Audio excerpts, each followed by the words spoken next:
Hello বন্ধুরা, আজকে চলে এসেছি একটা রান্নার ভিডিও নিয়ে। তো চলো আজকে ডিমের ঝোল করব, কিভাবে করব সেটাই তোমাদের সঙ্গে শেয়ার করছি।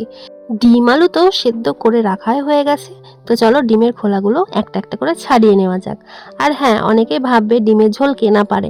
হ্যাঁ, সবাই পারে। এক একজনের রান্না করার ধরন এক এক রকমের। তাই আমি কিভাবে রান্না করি সেটাই তোমাদের সঙ্গে শেয়ার করব। তো দেখো, আমার তো ডিমগুলো আস্তে আস্তে ছাড়ানো হয়েই যাচ্ছে। তো তোমরা সঙ্গে থাকো আর ভিডিওটা পুরোটা দেখতে থাকো। আর হ্যাঁ, ভিডিওটা কিন্তু কেউ স্কিপ করো না, স্কিপ না করে পুরো ভিডিওটা দেখো। আমি কিভাবে রান্নাটা করছি সেটাই তোমাদের সঙ্গে তুলে ধরলাম। তো চলো দেখতে থাকো।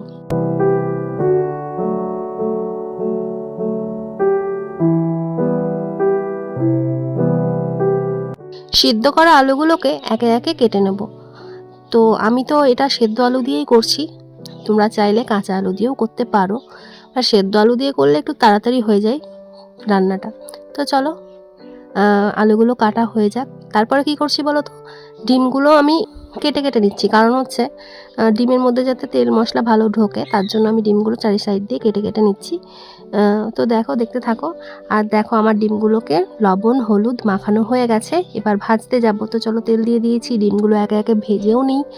দেখো এক্ষুনি ভাজা হয়ে যাবে।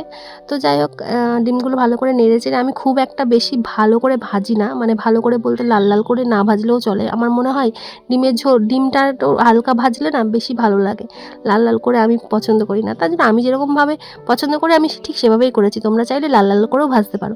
তো দেখো, আমি এবার ঠিক এরকম করে ভেজে নিয়েছি। খুব একটা লালও হয়নি বা খুব একটা সাদা সাদাও নেই। তো এবার আমি তেলের মধ্যে 5 ফোড়ন আর শুকনো লঙ্কা দিয়ে ভালো করে নেড়ে চেড়ে নেব। তারপর দিয়ে দিলাম পেঁয়াজ কুচি, তারপরে টমেটোটাও দিয়ে দিলাম। তো এবার একটু ভালো করে একটু হালকা একটু ভাজা হয়ে গেলে এর মধ্যে আমি দিয়ে দেব মশলা, যেটা বেটে রাখা ছিল, আদা রসুন জিরে লঙ্কার পেস্ট। তো দেখো আমি দিয়ে দিয়েছি। তারপরে একে একে হলুদ, তারপরে হচ্ছে লবণ আন্দাজ মতো, এগুলো নিজের মতো করে আন্দাজ মতো দিতে হবে, যেরকম পরিমাণ সেরকম দিতে হবে। তার মধ্যে একটু হালকা করে একটু লঙ্কার গুঁড়ো অ্যাড করেছিলাম। তো এটাকেও ভালো করে ভেজে নিতে হবে, যাতে কাঁচা মশলার গন্ধটা না আসে। তো আমি কি করি বলো তো, মশলার সঙ্গে ডিমটাকেও ভালো করে কষিয়ে নিই, যাতে তাতে ডিমের ভেতরে ঝাল মশলা ঢুকতে পারে আর কি। তারপরে আমি আলুগুলো দিয়ে ভালো করে কষিয়ে নিয়েছিলাম, অনেকক্ষণ ধরে কষিয়ে তারপরে আমি এটার মধ্যে জল অ্যাড করেছি। পরিমাণ মতো জল অ্যাড করে এটাকে আমি ফোটাতে দিয়ে দিয়েছি। তারপর দেখো, আমি ঢাকনা খুলে তোমাদের দেখাচ্ছি। দেখো অনেকক্ষণ ধরে ফুটেছে। তো এবার প্রায় হয়ে গেছে, আলু তো সেদ্ধ করাই ছিল। এরপর আমি নামানোর আগে দিয়ে দিলাম মিট মশলা। তোমরা চাইলে গরম মশলাও দিতে পারো, কিন্তু আমাদের বাড়িতে গরম মশলা খায় না, তার জন্য আমরা মিট মশলাই দিই। তো চলো, দেখতেই পাচ্ছ খাবার জন্য একদম রেডি হয়ে গেছে লাল লাল ঝাল ঝাল ডিমের ঝোল। তো এই ছিল আজকে আমার রেসিপি, আর রেসিপি বলা ভুল, রান্না।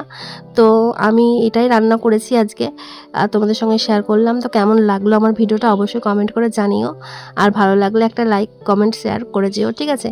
আবার আসবো নতুন কোনো ভিডিও নিয়ে। এখনকার মতো টাটা।